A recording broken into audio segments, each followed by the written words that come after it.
I'm going to try to keep this as alive as you can. What? But I've got a lot here that I want to go through. And it is enough. I'm going to have to be looking at my notes and stuff because there's just a lot here. But it's stuff that will help you in understanding working with low-income kids and poor kids. So this is the parameter. This comes from the book that I showed you this morning. So I'm giving him full credit for the majority of this. Not all of it does. We use poverty out of the other book, and then I've used some others, the mindset books and some others to kind of pull this together, and then some of the things that we've been doing. But a lot of this came directly from his book. The reason I like this book is that there are some specific examples and specific things that we're gonna be able to give you, and I will send those to you, or Mike will here if he can find it. No, you probably didn't. I probably didn't, because it was my notes. I've got it, and I'll get it to you though for whatever. So you may want to take a few notes as we're going through this. First of all. Here we go, changing mindsets. Who's got to change in your school before anything? Yeah, we do. It's all us. And that's all part of being open. That's all being part of the growth mindset, is that it's got to be us. And so any issue that comes up with any kid, it's us. It's not the kid. It's us. They can't change their DNA or their parents. They can't, now I say their parents, I mean they change, the parents may change several times like I just talked to you about. But it's or their environment where they grow up, most of the time they have nothing, but you can change, and by you changing, it will work with them. We're going to cover 4 different areas here. One is the relational mindset. And keep these in your mind. The achievement, how to get these kids to achieve. The classroom climate, we're going to talk a lot about how to do the climate, and I'm going to want some help with this. And then engagement. The engagement is the last one that I gave you. So you have that. Just hang on. I'm not going to really, I'll go through that last, but you'll see some of the things that we're going to do. Okay? Poverty. Let's talk about poverty. As we look at this, the teacher can change the adverse effects of poverty. Oh my gosh, you're going to go back and guess what? You can't blame it on the kid. You can't blame it on the parent. This is all documented, by the way. These are all studies that have been done. And I'm telling you, the teacher can change that. The most poor, you're going to find out through this, the poor kids have more than one risk factor, more than likely. So as they come in, there may be 3 to 8 risk factors that they have. If I were to ask you guys, okay, if something happened to you and you lost your job and you could not get another teaching job, how long would it take you to be in poverty? Monday. Yeah, Monday? Now, so it's quick with a lot of people. And I'm going to share some statistics that are going, it's not getting better. And in fact, it's a little scary. And it's all that much more scary. And that's one of the things that you can do to help make this relevant to your kids, is to say, we're going to separate our kids away from everybody else because it's going to be tough for everybody. Okay? Total money spent. $16 trillion have been spent on poverty and helping the poor. So how much better have we been? How much better have we gotten? We haven't. Okay? The statistics are still there. We haven't gotten any better. So what are we doing from the government, spending that kind of money that has nothing to do with nonprofits and churches and everybody else that have given? So where are we going with this? So how do you help stop the cycle of poverty in your community? That's the key. And if we look at that, can we do it by teaching 10 ALE kids? Probably not. That's a start though. It's one kid that may not get out and shoot you, right? if you're doing that, or one kid that may move out of poverty. And so many of you guys are in high poverty areas. What are you going to do for that area to increase what kids are doing and making? All right, and that's where we're going with this. In 1982, well, let me say this: in the year 2000, you had 32 million. And now look where it is in 2009. So in 9 years, it went up 11 million. Whoa, we're headed in the wrong direction. If you look at who are living in extreme poverty, you see that percentage of those in assistance are 33% in the whole United States. And then how many people on free and reduced lunch? Over half. Okay, so you know, over half. And so wherever you go, that is a percentage. You're either beating it a little bit or you're right there. But some of you, in some of your situations, you're in a lot worse than that. I know we were talking yesterday in Decatur, Northwest Arkansas, very top, 100% free and reduced lunch. I don't know how you can do that. You'd think one wouldn't, but anyway, they say it's at 100%. And I'm not talking about they've got the percentage and they let everybody on. I'm talking about that's how many qualify. So our poverty issue is killing us. If you were in middle class, now here's where you got to listen to this. I'm looking at this and seeing the trends, and the trends say that if you're in the middle class right now, in 10 years, your likelihood that you're 25% likely to be in poverty. Now, why is that? No, not cost of living. Inflation. Do what? Inflation. Part of it is not inflation. It's not cost of living. Donald Trump. It's we can blame everything on the president.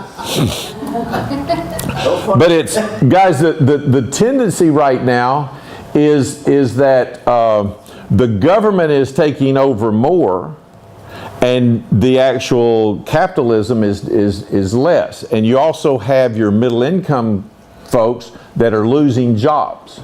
And you've got your millennials that are growing up that don't have jobs. So if you look at the total, the way it's headed, then this is the statistic.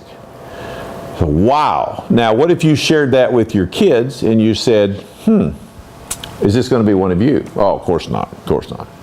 But one of the ways to build relevancy is to really show them where they're headed with this. The good news is, and I'm going to back up just a minute.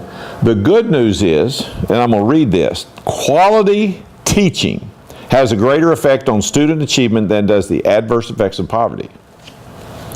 Now, there's a word there, it says quality teaching. And there's a way that you define quality teaching. But good teaching, if you're out there with personalized teaching, working with the achievement mindset, then all of a sudden you're going to see the kids, they can overcome poverty. Now, did I just give you an example before we started of one that we feel like we failed? Okay, and I do. I feel like we failed. That we failed a student or two students or three students if they go out and they're not performing. I had a kid that came to me. We had him for, I think, 4 years. How many do we have? Asa? 4 years, probably. Asa? Yes. Probably had Asa 4 years, and in 4 years, the boy, if he had not come to our school, would have been out on the street by the time he was in the 10th grade. No doubt. Okay, there's no doubt. He came to us, worked through our system, changed his mindset, now is struggling at this point in time with the culture where he went into. His mother and dad both died. Well, actually his mother and granddad and grandmother, his whole support system died. And so figuring out who he is right now in everything is part of where he's going. But anyway, he came to me and said, I need a job. I said, okay, I'm going to get a job, but here's the one condition. If you number one, if you fail at this job and don't show up and don't do this, I'll never get you another job. And he lasted maybe 2 months, 3 months. It was during the time a lot of this turmoil was going on with his mom and granddads and stuff. And he failed and he lost his job. And so you've got kids that you look at and you say, wow, how did I fail them? And all we can do is turn around and say, how can we help the next one? We can growth mindset, look at that one. How can we go to the next one and help the next one? But go ahead. So I would think that you failed it, and if you allow her to experience the consequences of his own actions, and who knows? Here's what I'm going to tell you. Here's what I'm going to tell you. I can say he failed or his circumstance failed, but I lose control at that. And I'm saying I have control over what we do, what we say, and how we do it, and how can we do it better to where even he could have overcome maybe some of the negative things in his life. And he did. He grew up in poverty. He grew up in a poverty mindset. He grew up this, and so he was fighting this the whole time. And his really stability was his grandmother. She died. And it was really tough. And then the dad died. I mean, the granddad moved off, which was abandonment. Then he was living kind of with his mother, and he had gone to college, and he did go through college and pass his first year or two, and now he's out working, but he's struggling. Okay, so here's my issue. What could we have done better? How could we have better served him? And can he? Is he going to make something of himself eventually? I think he will, and I think he'll overcome those things. So, but thank you for that. Here we got poverty and how it affects students. Here's something that we don't think about. That kid coming in, what's he going through, and how is that affecting him? So some of you, how many of you guys have been through some PD that have to do with poverty and teaching the poverty kids? Any of you guys? Okay, so some of you have and things. And feel free to jump in here because this is a learning situation for all of us. But the main thing is to put it in our minds to say, you know what, some of these kids are really hitting some things that are not us. As we grew up middle income, lower middle income, upper, whatever it is, or even in poverty. How can I try to relate to that kid and see what's going on? Number one, chronic stress does what to a body? Many deleterious things. Yes. Okay, and they're all bad. Yeah. Right, chronic stress. Chronic stress, what they call homeostasis depletion, what is that? It's the ability to be stable. It's the ability to be stable through what's going on, and so you don't have any depletion with chronic stress, and my ability to come back to normal is almost exempt. Okay, so I'm in there, but stress is killing me, and now how do I get back to what is normal? And some don't live in normal. I'll give the illustration. I'll give this now to you of what. Of stress, and we use this in our classroom, and it's worth writing down. We give our kids, I share this, I say on a scale of 1 to 10, where would you be emotionally? Now, where do most people sit emotionally? Where are you emotionally at this point in time? If 10 is off the charts, stress-wise, okay, emotion-wise. So where are you right now? Where would you be? Where are you guys? You just got through eating, you have plenty of money to eat, apparently. Except for these guys from Sheridan, they don't give me any money. I have to go home. Just kidding. So but where are you? 1, 2, 3, somewhere in there? Probably. Now some of you may be thinking, well, I'm really highly stressed because I don't know what we're going to do with this program. You got teenagers, yeah, all right.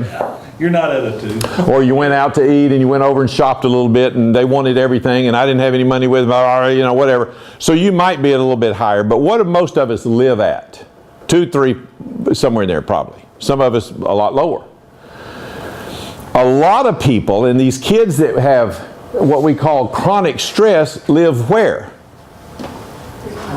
Where? 8, 9. Yeah, they're at an 8 or 9. So they're at an 8 or 9. Now here's the deal. Bill's running through. I'll tell you what happened to me. I went out on my deck the other day, and there was a copperhead on my deck. Yeah, and I live in the middle of the city. I just live stone's throw right around the corner here. And there's a copperhead sitting on my deck, and I'm thinking, copperhead sitting on my deck. So my level of stress went up probably to about a 7 or 8. It scared me. I wasn't paying attention. The dog was barking something. I walked over there to see what he was barking at.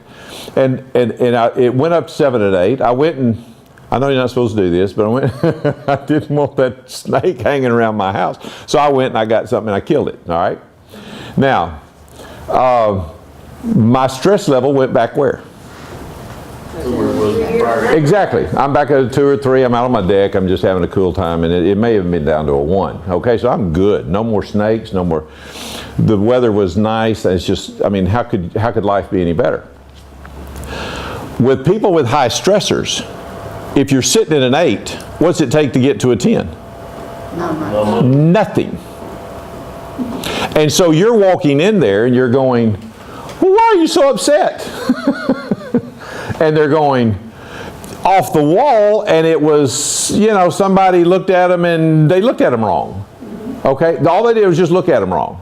And it just set them off. So 8 to 10, 8 to 10, 8 to 10, 8 to 10. And all the time they're at a high. And what happens with that is your brain does not function well like that.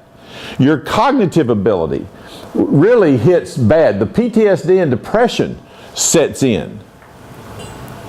And now with mama screaming and hollering all the time, and she's single and she's not even there half the time, but when she is, she's hollering at me to be, I'm going and I'm laying down on the floor with fleas.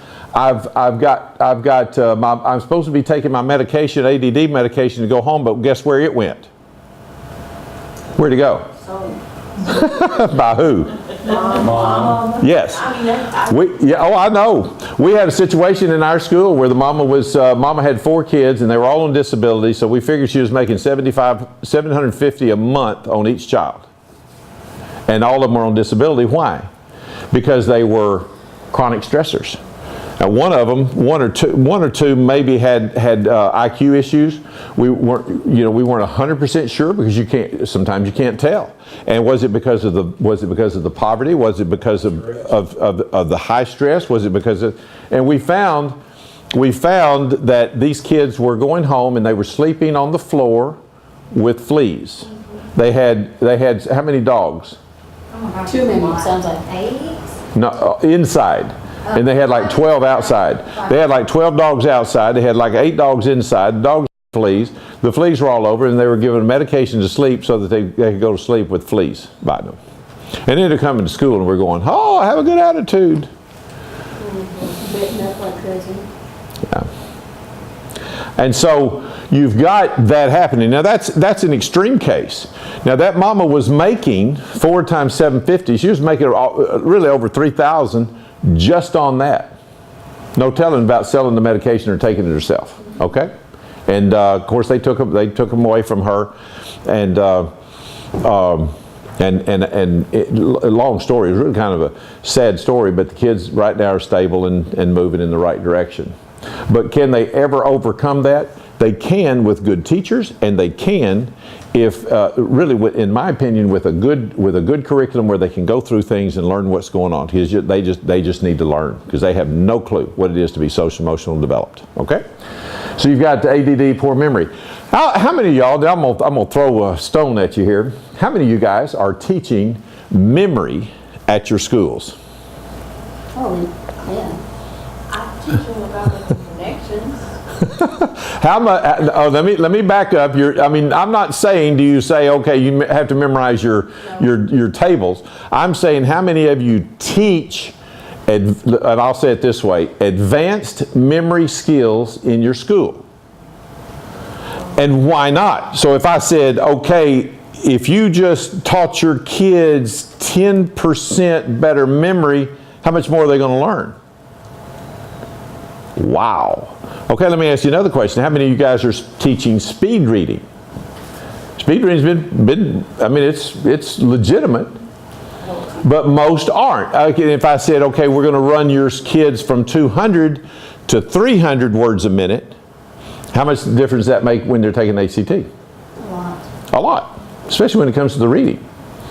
Now, so as we look at this, one of the things we were talking about earlier is what really matters what really matters and what becomes some of those things we do. But with them, and I got off the subject, but with poor memory skills, it's a poverty issue and it's a stress issue. The stressors, they lose that. So you got kids coming in and they can't remember. Then what's up?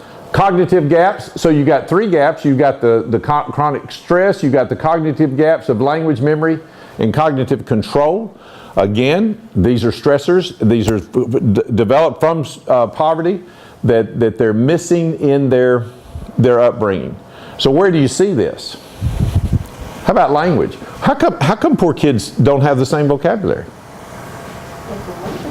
don't experience it, typically. Okay, their mom and dad have poor language skills, which is where we learn most of it. All right, what else? And when they're in this kind of environment, when if they're severely impoverished, then the body literally goes into survival mode, including the problems that you're talking about with Exactly. the brain. These are not relevant to my survival. And you're exactly right, and I'm glad you brought that up because they do. It's like how's this relevant to me? What I want to do is to make it through the day. I want to make sure I have some food when I go home at night. Yeah, these particular guys were eating bread every night, basically. That's about what their thing was. It's all just bread. And Kids who didn't eat at home, they ate it, so they wouldn't come to school. They would come to school sick because that's where they ate. right.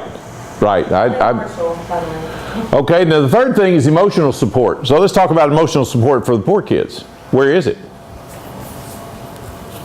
Why is it not there for the parents? They're in survival mode too. A lot of them are, but they just don't know. This guy that wrote the book over here, he said, here, I just didn't know. He said, sometimes when a teacher would come in and say, don't act like that. Okay, I don't act like that, but he didn't tell me how to act. And he said, I was 30 years old before I looked back and I thought, I was never taught how to act. Now, if you're living in a poverty situation, maybe single mom, maybe in a project kind of situation, then who are you learning from? Other kids that are basically in your situation, right? Where did we lose all this? From your generation to this group of kids, where did we lose this? Because you was taught responsibility, I was taught responsibility. Where did we lose that? We've got a generation of duds, raising duds. Yeah. But where did we lose that? There are explanations for that. I think what I want to do is I want to take that and say, let's talk about that tomorrow when Mark gives his about how to teach to millennials. Okay, just hang on to that question because it's that way. Okay, so let's, at this point with what we're talking about now, let's say it's that way. There were issues for that. There are issues of how we turned around and raised our kids. We had enough money, we had enough going on, and we raised our kids different than my parents. Okay, my parents raised me a little. I mean, we tell this, it's kind of funny. He said, y'all want to go by Tasty Freeze? And we'd go, yeah, there's 6 of us, yeah. He'd just drive right by. We just went right by Tasty Freeze. Well, it's a joke now. It wasn't a joke then, but we didn't go out to eat. We just didn't. And we went on one vacation. I remember one vacation was kind of interesting. Man, we weren't poor, okay? We didn't have much money, but we weren't poor. But we went on one vacation and we went to Florida in a Volkswagen van where the top came back. There was no air conditioning. It was a hippie van is what it is, what you see. But it was like that. And I can remember going down the interstate, just standing up in the middle, just kind of trying to keep cool in that vacation. And we went down. I think it was. No, I think it was. I'm not sure, but anyway, I remember. What not then? Well, it was. When they built I-10. There's no telling. That's a good question. I don't know how we made it to Florida, but you could get there, driving.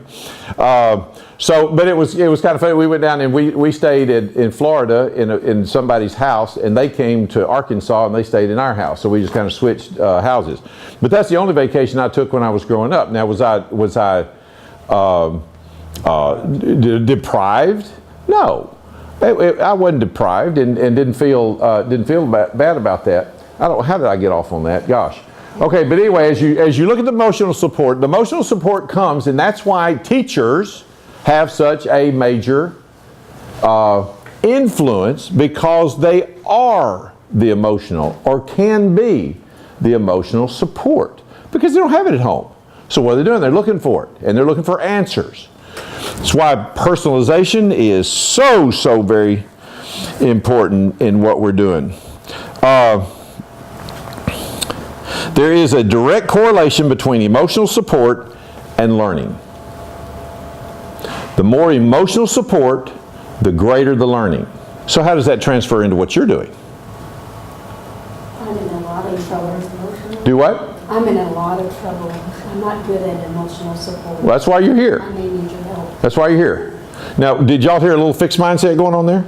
Yes. I did too. I did too. But she did say that she was willing to get help, so. Okay, and so there was some growth thrown in at the end, so we wouldn't dog her too bad. All right, but that's what we're here, and again, it's same way with me. I told y'all yesterday, one of the biggest things is I don't think I was very personalized, and I didn't really build relationships like I'd like to have with my past students. I didn't, and I think with even my kids. As much. I wished I'd have done a little bit better job of that.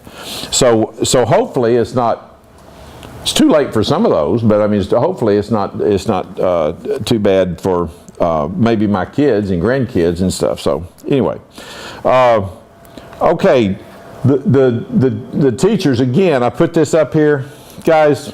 Has that been harped into you? I hope you see that it is you that has that opportunity. Students do not know how to respond. No one ever taught them.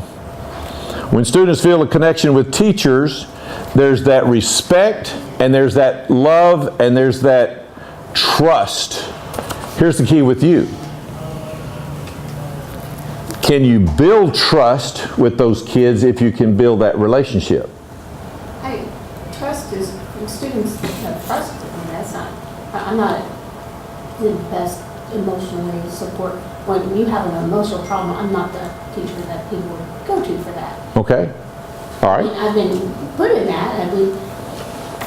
Why would you say that you're not? I had one situation where, when I was in the school I was at before, A little louder. and a student, they just discovered that they had been drugged after prom by their dates, and there was pictures of them without clothing out on social media. And actually how we found out was the student who really didn't like her let us know. And they had me, the most not emotionally supportive person, go and tell her, and I had to call her mom and be there with her while she had to call her mom, who was in California, and Dad's reaction was what my reaction would have been, and luckily that didn't happen the way I would have had the situation had been my child. There wouldn't have been a trial. But anyhow, I just felt like I was not the person to give her to, because I didn't know, other than the fact when she said, it's my fault because I drank. No, honey, it's not your fault. That you didn't even know this was going on. But I'm not. Well, in those situations, those are complicated, yes. I think maybe there may be some disconnect about what we mean by emotional support. Mm-hmm. And you know, it's not always this touchy-feely, this ooey-gooey type. I guess I'm not a touchy-feely person. Right, and that's not necessarily, I think, what we're talking about, and it's not what the research says about emotional support. Right. We're talking about this idea of security, trust, an established foundation. Is the learner, is the other person, whether it's a partner, spouse, a child of our own, or whatever, in this case our students is what we're talking about, are they secure? Yeah. Are they secure Safe. physically? Yes. Are they secure mentally? Are they secure emotionally? And how are we meeting those needs? And so that's the emotion. I think the emotional support. Good point. we're really talking about. Yeah. Yeah, when we say emotion, and that's great, it's not it's the where can kids feel safe, where can they feel the consistency, where can they feel that where they can get that report. And thank you for clarifying that. Yes. Oh, you're just fixing your hair? All right. All right. That's all right.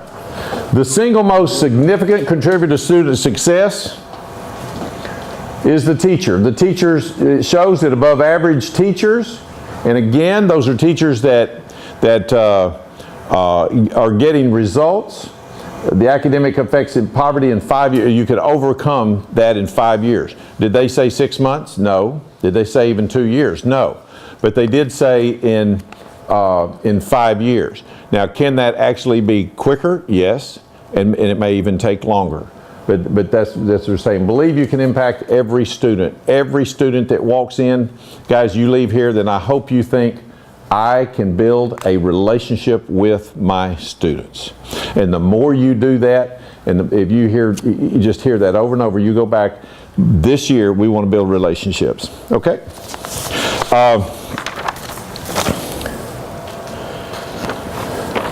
Brain development, I'm going to just say this real quick. The growth mindset, vocabulary instruction, reading silently and out loud, these are things that actually build IQ. Those that are low income most of the time are missing out on books at home.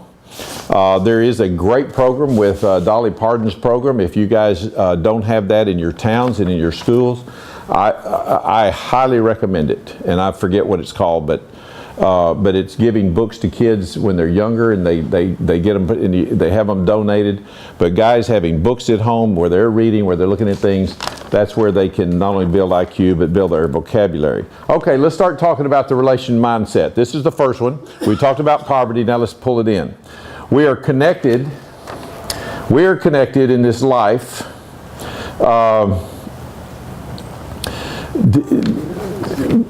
More than what you would imagine. How many, if you look, everybody, what the statistics say is you're about 7 people away from being connected to everybody in the world. Okay? So let's take this as an example. I'm connected to Donald Trump. You know how many people away? Figure it out.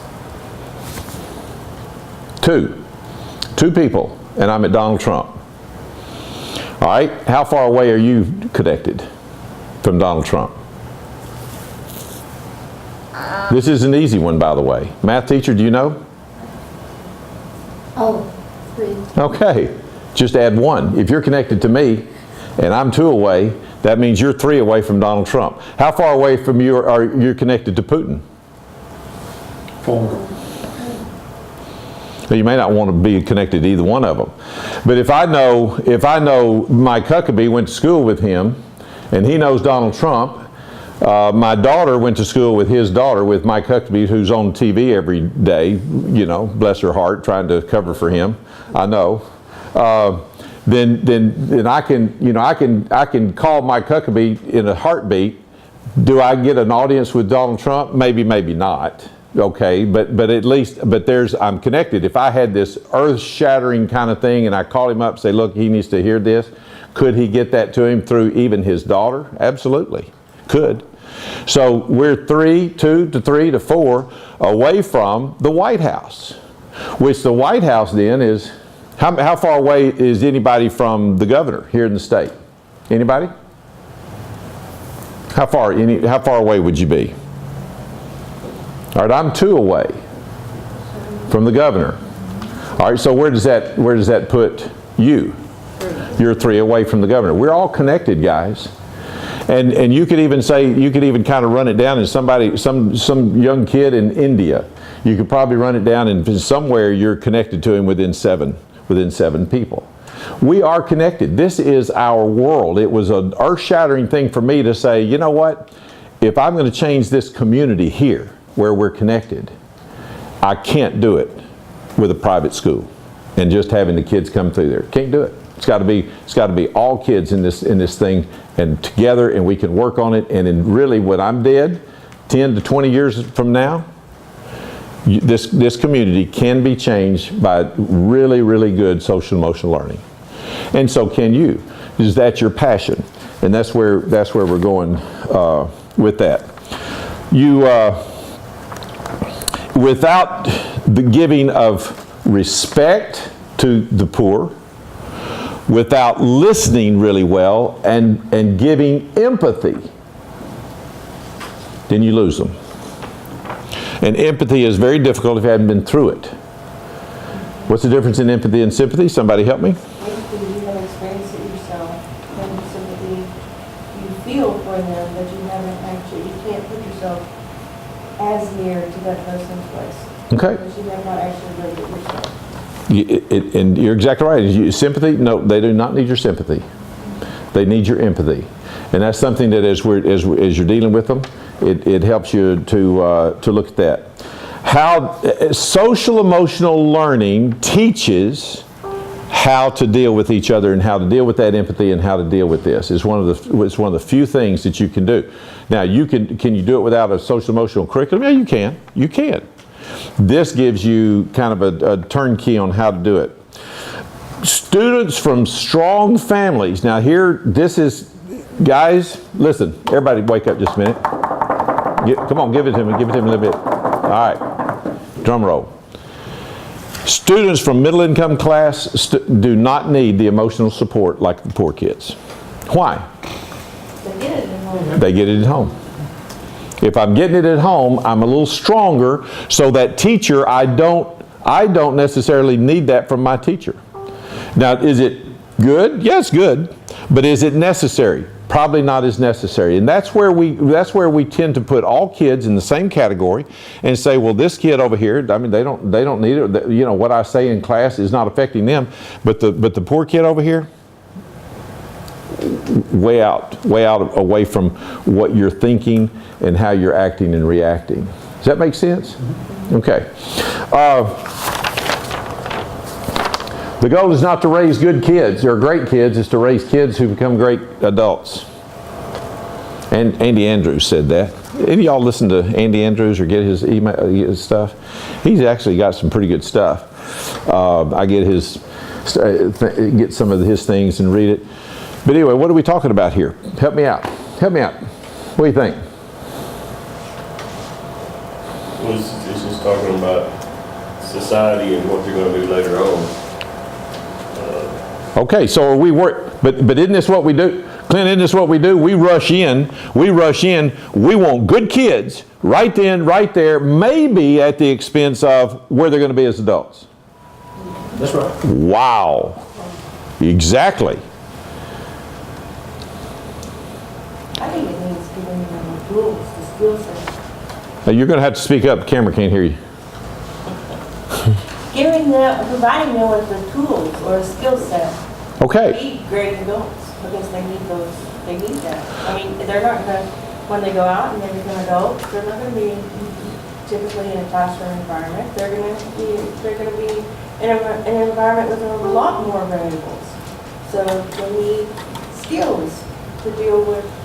How do we deal with kids a lot of times, you're next. How do we deal with kids that are disruptive and behavior issues? Like they're failures. Think about it. And what we try to say in our unit there, and they get on your nerves, guys, because you can't have class and can't have some things, but I'm saying, aren't those the kids aren't those the Peters of the world? You know what I'm talking about? Peter as in Jesus and Peter, and if you know much about that, Peter was kind of a off the wall, crazy, loudmouth, questioned everything, take his sword and was going to slice up everybody, and then he lied about stuff. I mean, it's like, really? But then he was one of the pillars. When he came. My wife and I sit and talk about kids 20 years ago that we moved to Nashville, Tennessee, and when I did, my wife actually, I told her no, we weren't going to do this, and she went and did it anyway, but she went and put our kids in a private school there. And they gave her a job to teach physical education, and so we ended up putting kids in there. And they were there for 12 years. Well, we look at that, we look back and say, you know what? Those kids, some of the kids that were the hellraisers, some of the kids that you thought had no morality, no nothing, you know what they're doing nowadays? They're the preachers. They're the grounded people. And we were thinking back then, these guys don't know anything. You know, we just need to get them out. We need to kick them out of school, or we need to give up on them, or we need to do something. They're the ones that are really living, you know, in this case, living a life that's of really what we were trying to teach at that point in time. Very interesting. How do you know about your kids? And thank you for a while ago telling me about the kid that we kicked out. Who knows? You know, he might have got his foundation, and it may be he needs to fall 2 or 3 times before he really figures out what's going on. We do not need to give up on these kids, and I'm trying to emphasize to you that this is the relationship building at where we're going. Let's begin to build kids for the future. Okay. There's 3 areas here that we're doing this. One is the personalize, one is connect, and one is belong. Now, again, your poor kids, what are they looking for? Why personalize? Amber, why? They feel like you know them. Everyone, like a cheers, you want to go where everyone knows your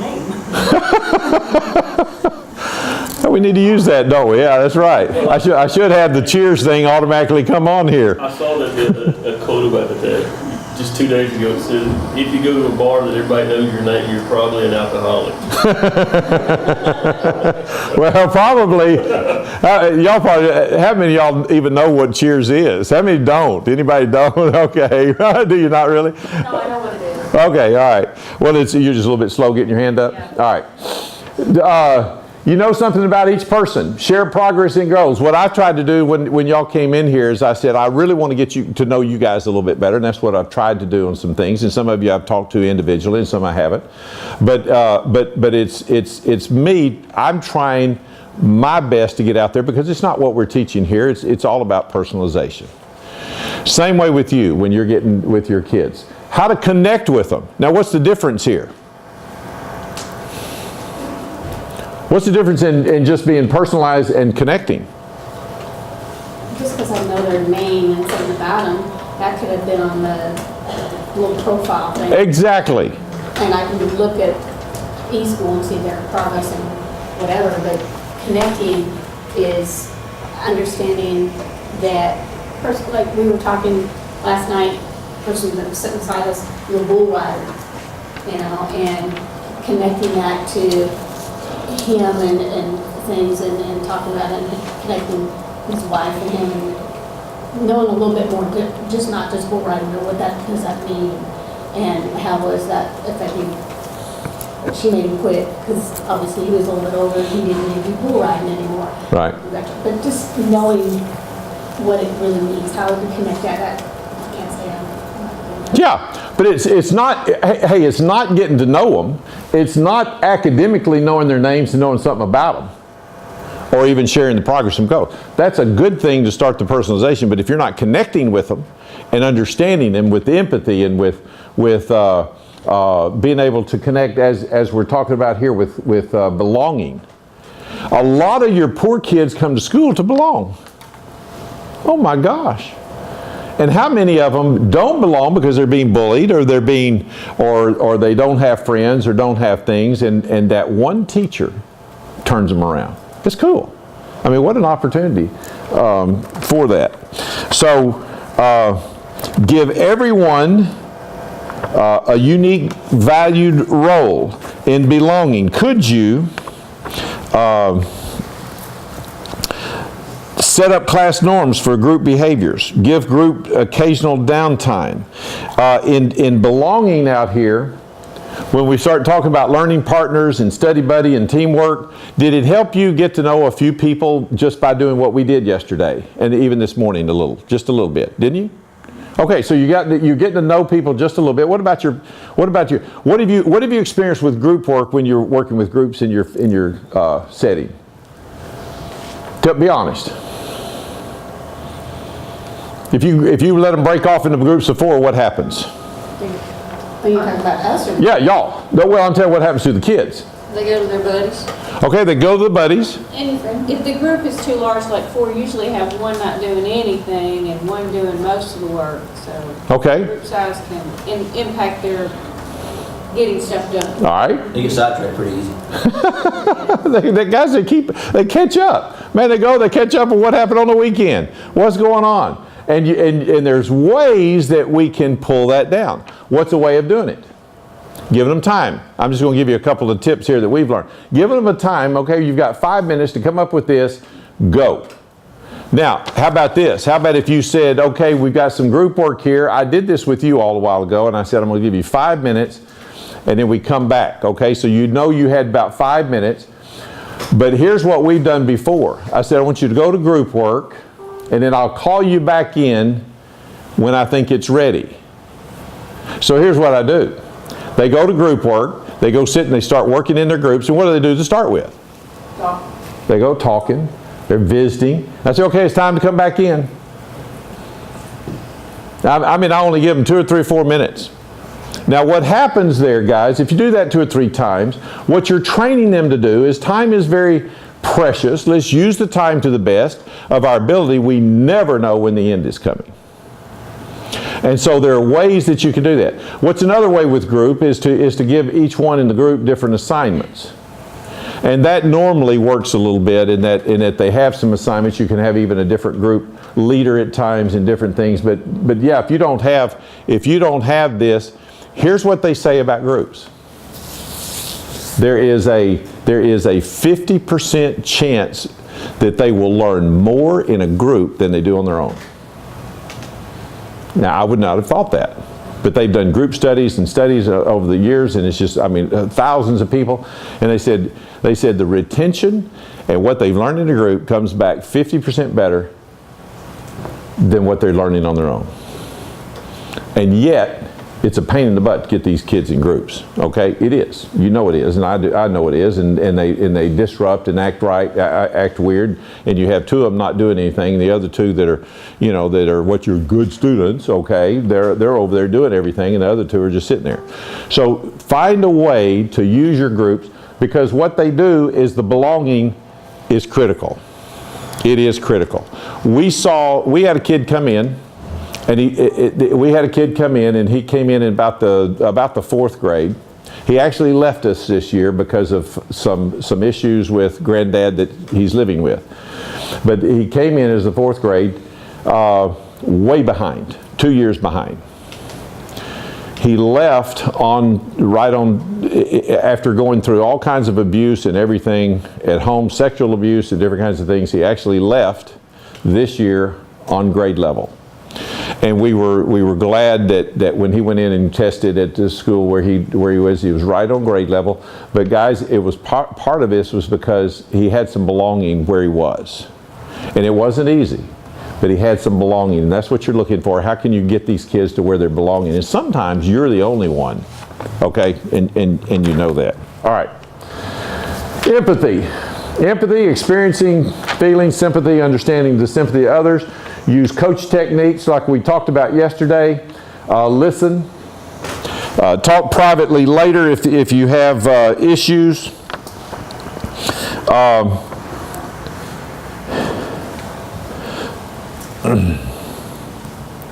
Sometimes you've got kids coming in, and what I've said here at the bottom is connect early and late, because it's not easy. Sometimes you may want a kid comes in and you may talk to them just a little bit. And you know those that need connections. And visit with them. How you doing? How's it going at home? What'd you do in your homework? What's going on? Just a few things like that. And I'm telling you, those are the kids that you can turn around. Usually those kids that really need what's going on. Okay, now we're going to move to the achievement mindset. And again, we're going to move into some things that I think are going to be kind of cool for you here. But let's see where we go. Do y'all know who this guy is? Anybody know? Do you really? Okay, fantastic. He plays soccer, or some people football. I want you to watch this. If this works. Y'all need to take a break? You want to take a break and keep moving? Oh, Mike, hang on. I don't have this. Dadgummit. So take a break while you get home. Where's the speakers? They're on. They should be on. Oh, they're not plugged into your computer. Which one was it, first or second? I think it was the first one.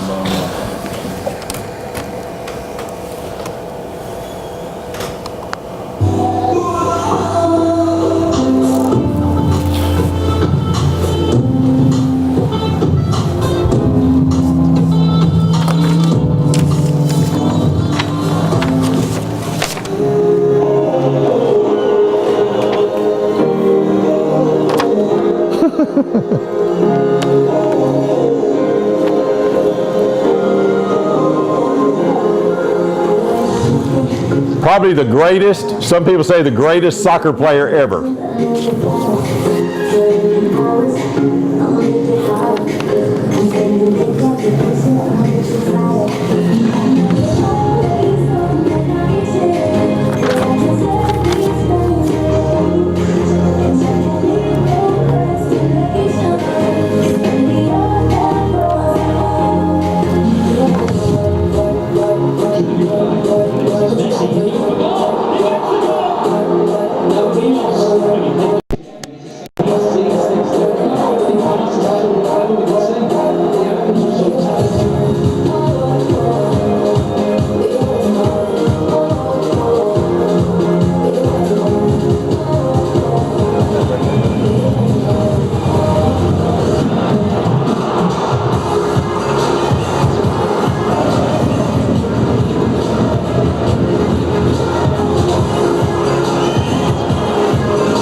Okay, now you get the idea.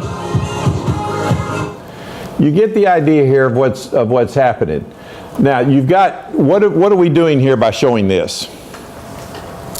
Let's look at achievement. So your kids go, "Oh yeah, that's great."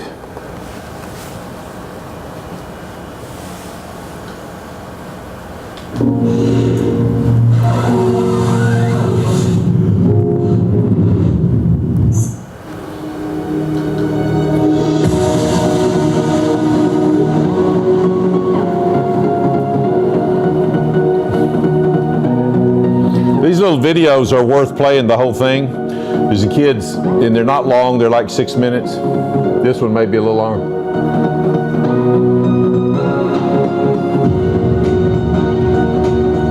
Now what you do is you go back and you show how many hours it took for him, to practice over and over and over and over.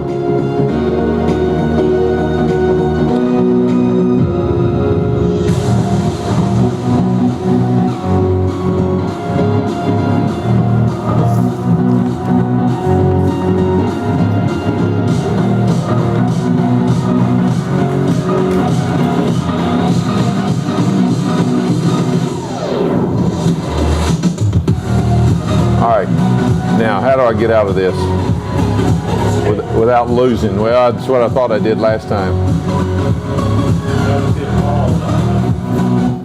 Okay. Where? Now, what, you want to go back to your presentation? Yeah. Just use your back button. Oh, it's not. It opened in a new. Just go to the PowerPoint. Which is very low. Pretty bottom. Oh, you weren't using the internet for your PowerPoint? Yeah. It's down there at the bottom. Bottom right. Yeah. Not that far. I think it says P. Where? Got? Oh, here? Next to the desktop. On the task Keep going bar. down. Down. Down. There you There you go. All right. That's why I keep Mike around. All right. What I don't know, I can learn. Growth mindset, no matter how many obstacles I can overcome, celebrate failure, and this, all right? I'm going to play this whole thing. You're going to enjoy this. It's only a couple of minutes, but if you have not seen this, you need to write this down and get this on your... Can we celebrate failure?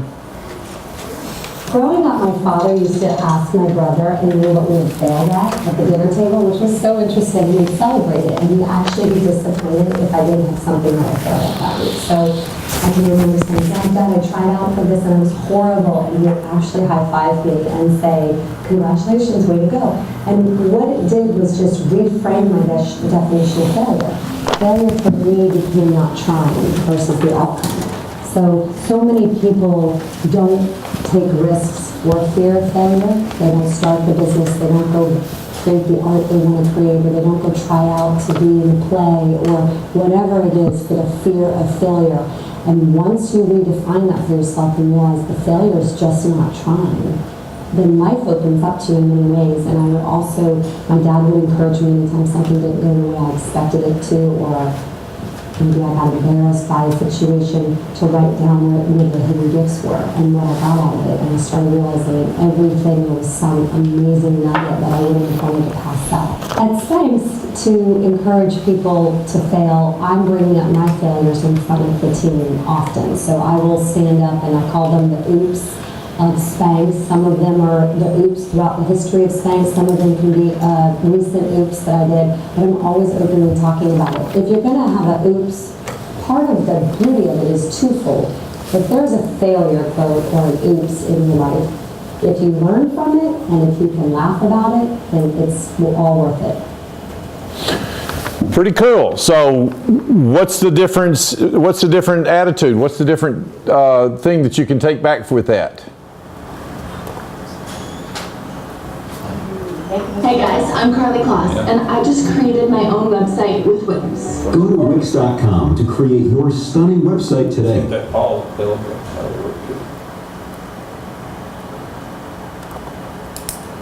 It goes back to that deal of giving everybody a participation trophy. Not everybody's gonna be first place. You got to try, and if you're not a winner, you're the first loser, you know, and if you don't try, you're not gonna, that's the way Okay, again, the mindset. Yeah. As we're looking at the mindset, yes. Well, I think you can take it a step further than being the first loser. If you want it bad enough, you learn how not to win the first time you try it.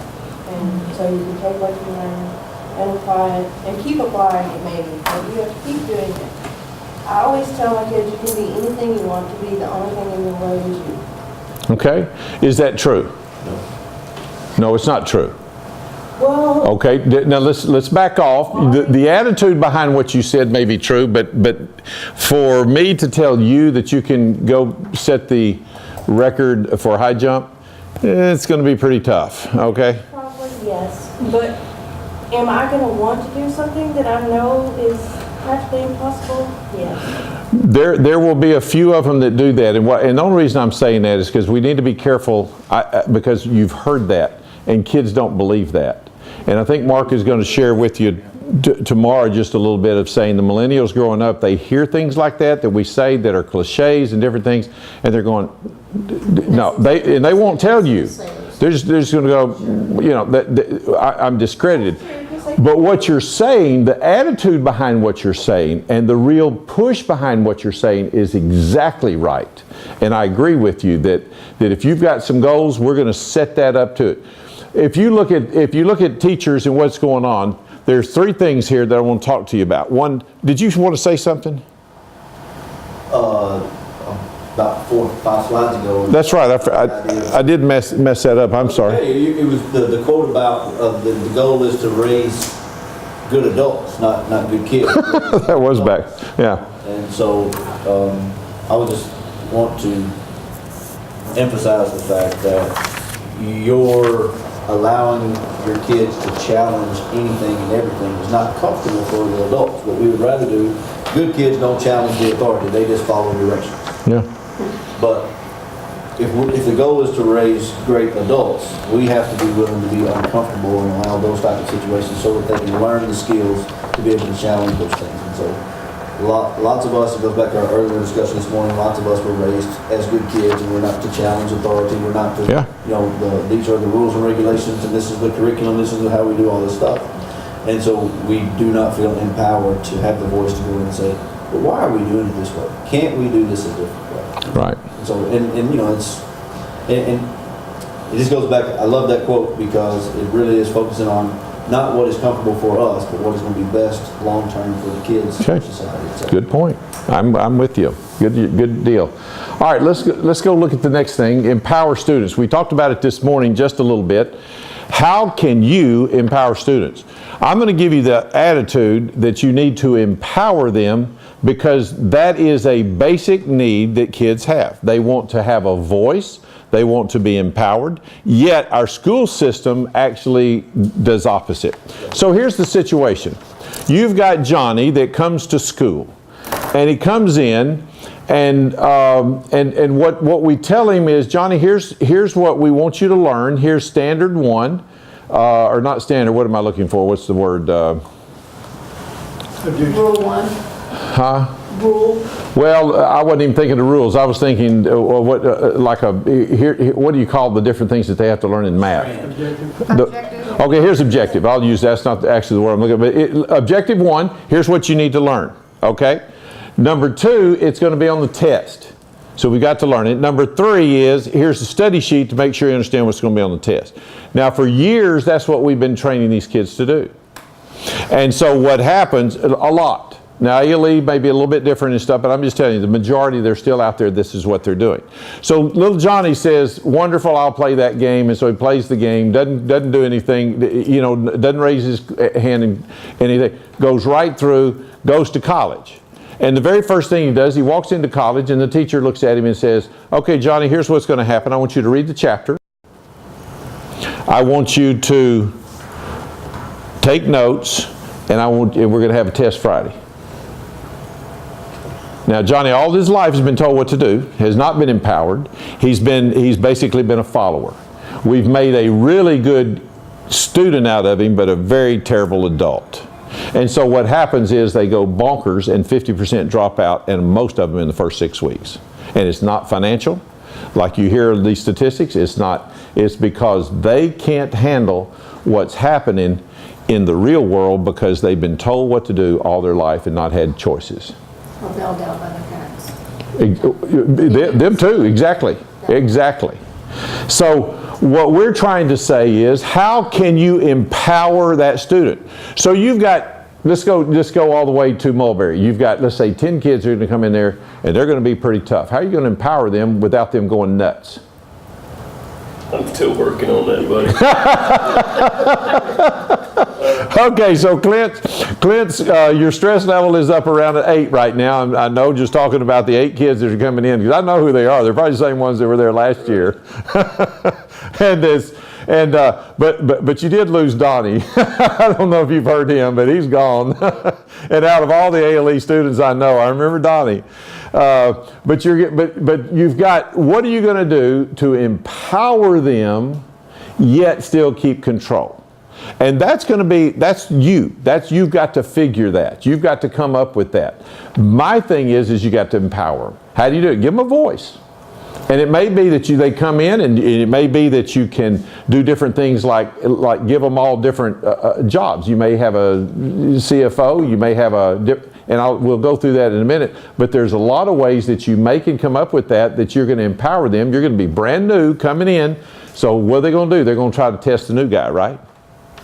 And so we'll see how it goes. Empower them. Push your students. Oh my goodness. Why? Because you expect the best out of them. This is where I think mastery ought to come in, and that they need to master what they're doing, and you need to expect that. We have a chart in our school that says, hang on to it now, superachiever, and we have to explain what that is. That's not necessarily, a superachiever is not necessarily somebody that achieves, it's somebody that through effort and growth mindset is doing everything they can. That's what a superachiever. Then you've got an achiever, and the achiever's not quite there. Achiever is close. The achiever may work 80% of the time, maybe 70% of the time. Doesn't quite get to the superachiever. Then right below that, you've got a pursuer. And the pursuer is somebody that is pursuing but doesn't have any grit, doesn't have any what it takes to get there. And the last one down here on the bottom is a... Why you look at me? What is it? A drifter. A drifter. It's a drifter. The drifter just drifted through life, not doing anything, blah, blah, blah. Now, there's times where we go, okay, so which one are you?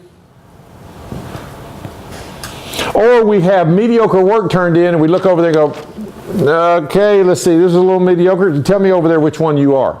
They know they're not a super achiever. Okay, is this something that you want? And so your job is to reach up, whatever terms you use, but to reach up and to help them understand the mentality at their home and in their environment has nothing to do with the achievement. It had nothing to do with effort. How much money did you make? Well, I sold this many drugs. Okay, could be. Or I survived. Or I'm just home just watching TV. Where does that come from?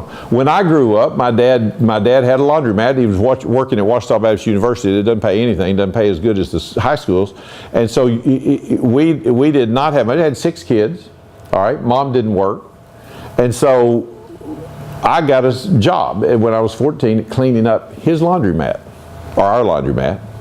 Oh my gosh. You know what people leave at laundromats and how they do? Oh, sheesh. I did that every morning for 6 years. What did that teach me? Responsibility. Responsibility is one thing. What else? Accountability. Accountability? Yeah, if I didn't go clean it up. Not only was he on my case, okay, but number two, if I got up late to go clean it up, number two, the next day, what do you think? I mean, it's like a disaster. It was worse than that. So Your mom didn't go clean up what the day you missed? no, that's Gina doing that for Jordan. No. That's millennial. That is millennial. That is, some of it is mom will go do it and do some things. So what is it? Pushing kids, what that did is push the envelope. You know what? When it was snowing, I had to get up and go. When it was raining, I had to get up and go. I had a motorcycle. When it was raining and 30 degrees, I had to get up and go. And so if you look at that and you say, what did that teach me? It taught me some grit. It taught me that the job had to be done in whatever it had to be done. Now let's go to yours. I'm not talking about me. I'm talking about now let's look at what's going on today in society. Did I do that with my kids? Because you were asking a while ago, what's the difference? Did I do that with my kids? No. Do I want my kids out there where there's a raper out there somewhere? Do I want my boy running around when somebody may knock him off? No. Did I make him clean the laundromat? No. So where did he learn responsibility? And where did he learn respect? And where did he learn the grit? And that's what's happened with the generations here. And that times have changed, but also the culture has changed. And so how in the world do you teach compassion? How in the world do you teach responsibility? How do you teach grit? And that's the key. We learned it in the neighborhoods. We learned it in how we grew up and how we did, but they don't have that nowadays. And that is the issue for us. That's why what you're doing with this curriculum is critical to those kids, because they will not learn it and will not get it in where they're going now. The last thing is understanding grit. And we're going to talk about grit in a minute, so I'm going to hang on to that, okay?